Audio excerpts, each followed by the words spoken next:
benefício de auxílio reclusão é um benefício de natureza previdenciária que está previsto na Constituição Federal e também regulamentado pela Lei 8.213 de 1991. Como eu disse, é um benefício que tem natureza previdenciária, então ele exige contribuição.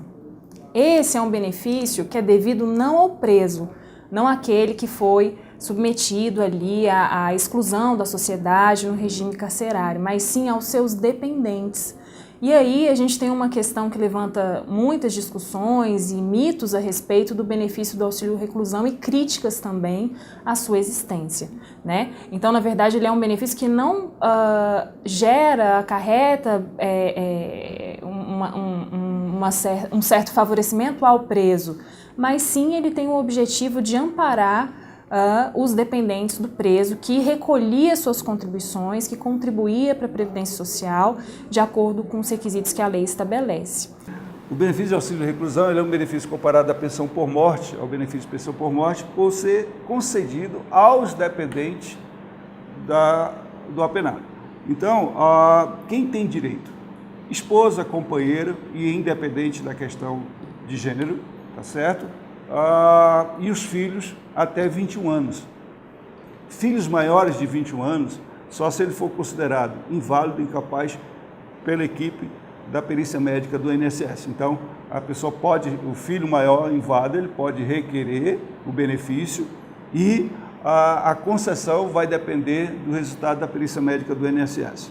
Com relação ao prazo de recebimento do benefício, né? Nós tivemos algumas alterações com relação a isso, no que diz respeito ao auxílio reclusão, e esse prazo de recebimento do benefício ele vai variar de acordo com a idade e tipos de beneficiários.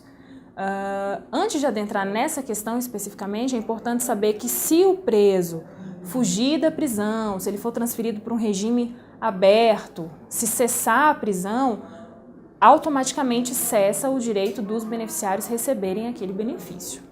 Com relação a prazo, nós temos vários prazos estabelecidos na lei. Desde o prazo de 4 meses, naquelas situações em que o segurado tem até 18 contribuições, né, na data da prisão, ou, por exemplo, naqueles casos em que o cônjuge ou o companheiro tem até 2 anos de casamento, na data em que ocorreu a prisão. Então aí, nesse caso, o benefício vai durar apenas 4 meses. E aí depois nós temos uma tabela que estabelece diferentes prazos, que podem variar de 3 anos até o benefício de maneira vitalícia, obviamente se atendidos os requisitos, a depender da idade do dependente. No que diz respeito a impacto na Previdência Social, eu tenho um dado do ano de 2014, conforme o boletim estatístico da Previdência Social de janeiro de 2014, os benefícios de auxílio reclusão alcançavam a quantia de 0,44% dos benefícios pagos, né, pela Previdência. Então, isso significa dizer que para cada auxílio reclusão pago, são pagos mais de 200 benefícios de outras naturezas. O valor do benefício, como ele é equiparado ao valor da pensão por morte, será do valor que o segurado receberia se aposentado fosse, ou o valor que ele receberia se tivesse aposentado por invalidez. E como é que é feita essa fórmula de cálculo? É feita uma média aritmética dos 80% maiores salários de contribuição, e aí eu tenho o salário de benefício. A renda mensal inicial vai ser 100% desse valor, né? Então, o valor do benefício que os dependentes vão receber vai depender dos salários de contribuição do preso durante a sua vida contributiva. O segurado, o preso no caso, ele tem que ser segurado à Previdência e tem que ter recebido o último salário de contribuição até R$ 1.319,18. Mas isso não impede que ele receba mais do que a família, os dependentes no caso, recebam mais de R$ 1.319,18. Por quê? O cálculo do benefício, ele pega todo o período contributivo da pessoa, diferente do parâmetro para recebendo o benefício, que é até R$ 1.319. Contudo, se a pessoa, num período contributivo, recebeu muito mais do que R$ 1.319, ele pode receber acima desse valor até o teto da Previdência, que hoje está em R$ 5.700. É um benefício como qualquer outro. A própria lei, o artigo 80, compara e estatui que o auxílio reclusão seja regido pelo mesmo princípio da pensão por morte. Ou seja, tem que ter qualidade de segurança, contribuições agora, com uma modificação recente da legislação. E o que eu sou contra nesse país é a ausência de políticas públicas para as vítimas. Não, eu penso o auxílio reclusão, ele é um auxílio extremamente justo. Primeiro que o trabalhador, ele contribui com a Previdência. E contribui com a Previdência para ter direito a alguns benefícios.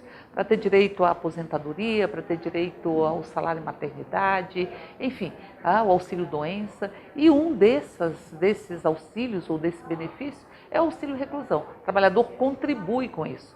Tanto é que há muita confusão. Há muita confusão porque se dissemina muito ódio, o ódio contra o outro. E as pessoas muitas vezes acham que a pena ela esconde e invisibiliza as pessoas. Mas, em verdade, o auxílio reclusão, o trabalhador contribui para ele e ele vai para a família da pessoa que está em restrição de liberdade. Em relação ao auxílio reclusão, nós fazemos 2 questionamentos. Um é o limite do teto de salário que a pessoa pode receber. Hoje, R$ 1.319, tá? E 18 centavos. Se ela receber R$ 1.319,20, a família já não vai ter direito a benefício, correto? E aí a gente pergunta, nós estamos diferenciando quem é segurado? Porque se eu tenho um limite, que é salário mínimo, e um teto da Previdência, que hoje está em cerca de R$ 5.600, todos eles são segurados. Então, não é porque eu não ganho, ou porque eu ganho acima de 1.319, que eu deixo de ser segurado da Previdência. Eu continuo sendo segurado da Previdência, né? Pois bem, então existem alguns requisitos para que os dependentes tenham o direito de receber o benefício de auxílio reclusão, né? O preso, ele precisa ter qualidade de segurado à época do seu recolhimento, à época da prisão. Ele tem que ter qualidade de segurado. Ele tem que estar contribuindo para a Previdência Social ou estar dentro do que nós chamamos de período de graça, né? Que, regra geral, é um período de 12 meses, mas que tem algumas exceções e ele pode vir a ser dilatado. Além disso, ele tem que estar submetido ao regime fechado ou regime semiaberto. E como mais um requisito, o último salário de contribuição dele tem que estabelecer um limite que é definido em portarias anuais e que no ano de 2018 é de R$ 1.319,18, ou seja, ele precisa receber até esse valor na época da prisão. Eu quero falar aqui do auxílio reclusão, né, que eu recebo. É um benefício, né, que demorou muito para mim receber, que é para os meus filhos, né, um seguro para os meus filhos, né, porque meu esposo trabalhava fechado. E aí, quando ele foi preso, lá na fila, né, da visita, eu descobri que eu tinha direito a esse benefício pelas outras famílias dos internos, né. E ali eu fui no INSS, levei a declaração, peguei uma declaração lá no presídio, que demora também para sair, demora mais ou menos uns 15 dias. Aí peguei a declaração, levei no INSS, tive que agendar, demorou também novamente o agendamento, consegui o agendamento, e aí levei a declaração e todos os documentos. Chegando lá, os documentos não foram válidos, tinha que ir no trabalho de novo e pegar outra declaração de trabalho. Eu fui lá, peguei outra declaração no emprego e aí levei lá novamente. Aí ele falou que eu precisaria de outra declaração porque aquela não estava boa. Ou seja, ele estava fazendo tudo para me desistir. Aí fui de novo até que eu consegui, deu tudo certo, só que também demorou 6 meses para o benefício sair. E esse benefício não é para o preso, não é a seguro dele, é seguro dos filhos, da família. Então é um benefício que eles dão, mas é para a família, não é para eles. São para pessoas presidiários, né, que cometeram crimes hediondos, né, que são assim, que ficam numa parte restrita, a cadeia, né, que não tem acesso ao mundo aqui fora. Assim, já tem 4 anos que eu recebo esse auxílio, né? E esse auxílio, ele ajuda muito dentro da minha casa, né? Na criação dos meus filhos, porque antes dele ser preso, né, tinha a ajuda dele, né? Mas como ele foi preso, aí como ele trabalhava já tem tinha 5 anos que ele trabalhava de carteira fechada lá, né? E o salário dele era um salário mínimo e meio. Então, se passar do meio também não recebe, como outras pessoas lá, amiga minha, não recebe, né? Que tem família naquele lugar, porque o salário mínimo já passou. Então, se passar 50 centavos, a gente já não recebe esse benefício, sendo que a pessoa até trabalhou e contribuiu para o INSS. Mas, é como eu falei, também não é para ele, porque isso ajuda dentro da nossa casa, para a nossa família. É um salário que vai nos ajudar dentro da nossa casa. Como eu recebo, ajuda os meus filhos. O Estado não pode ser acometido por um sentimento de vingança, e muito menos uma vingança que vai se estender para o conjunto dos familiares. Nós temos que a individualização da pena muitas vezes é desrespeitada no sistema. É desrespeitada porque é como se a família tivesse que pagar também pela pena ou pelo crime que foi cometido pela pessoa. Olha, eu até concordo que eles têm um auxílio, sim, apesar de ter cometido crimes assim que são para o ser humano aqui na Terra, é imperdoável, né? Mas para Deus tudo tem perdão.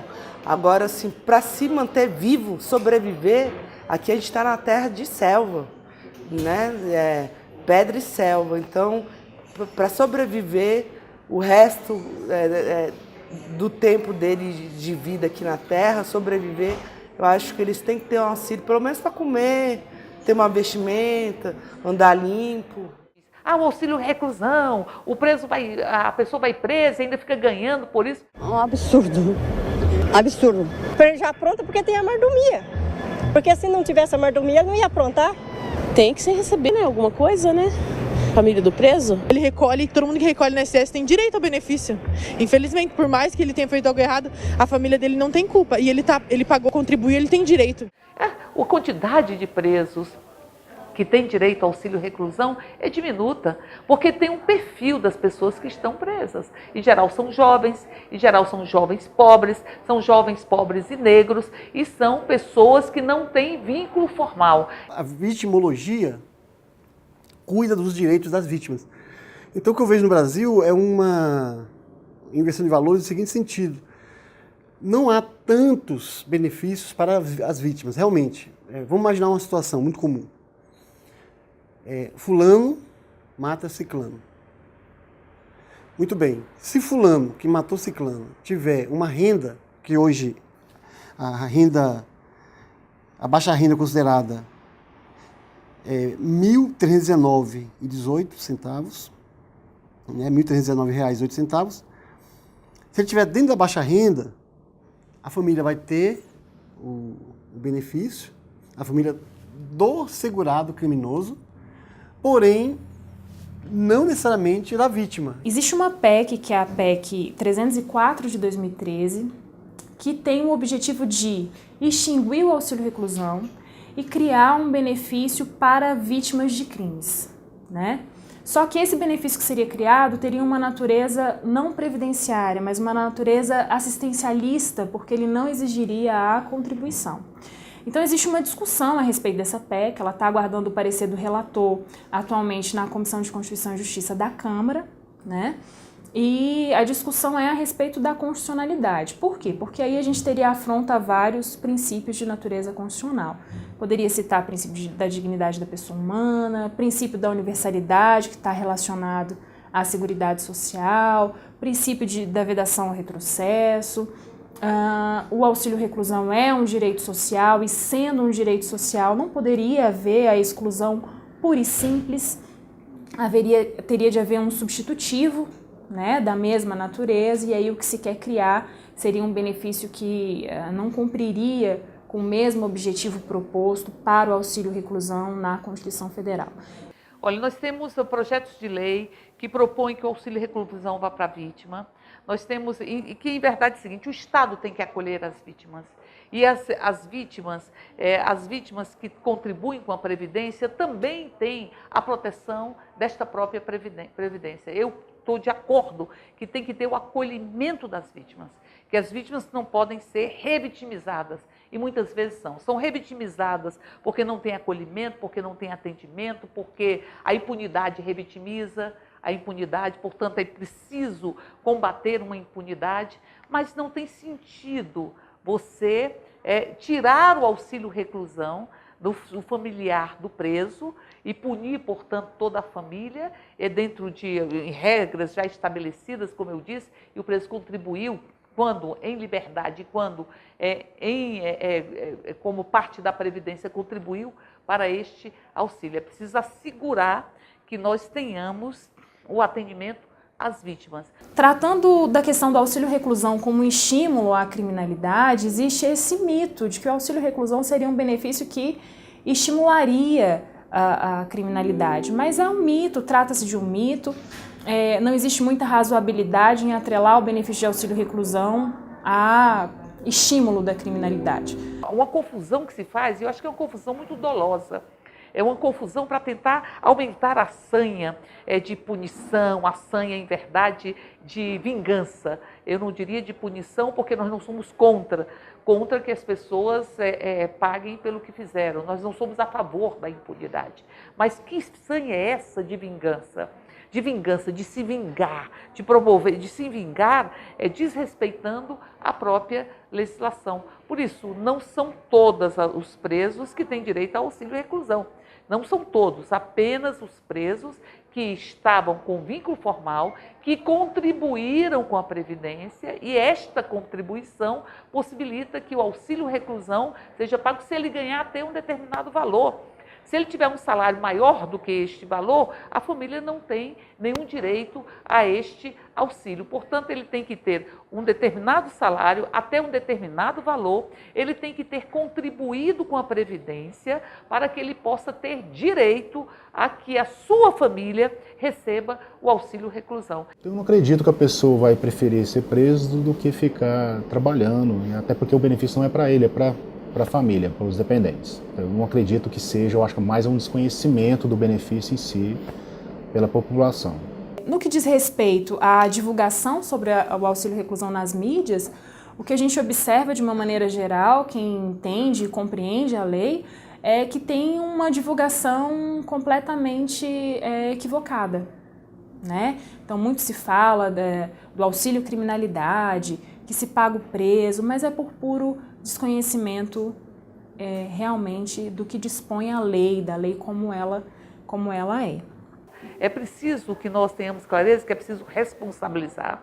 Nós não concordamos com impunidade. Responsabilizar, portanto, significa que as pessoas têm que pagar pelo que fizeram, mas é preciso que nós tenhamos aquilo que está previsto também na nossa legislação, a possibilidade de ressignificação da vida, de que as pessoas possam serem reintegradas à sociedade. E eu me pergunto, por quê?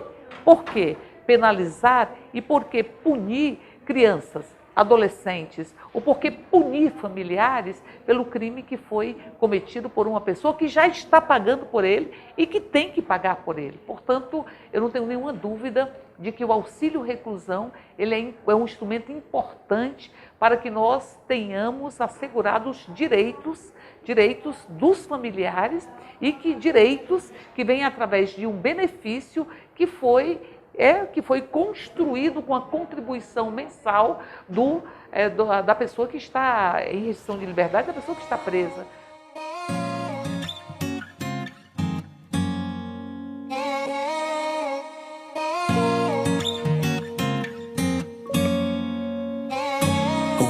Que não tinha nada, acordou bem cedo com a luz do sol, já que não tem despertador. Ele não tinha nada, então também não tinha medo, e foi pra luta como faz um bom trabalhador.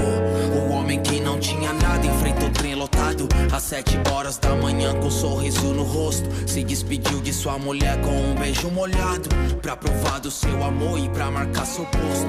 O homem que não tinha nada, tinha de tudo: artrose, artrite, diabetes e o que mais tiver, mas tinha dentro da sua alma muito conteúdo, e mesmo sem ter quase nada ele ainda tinha fé. O homem que não tinha nada tinha um trabalho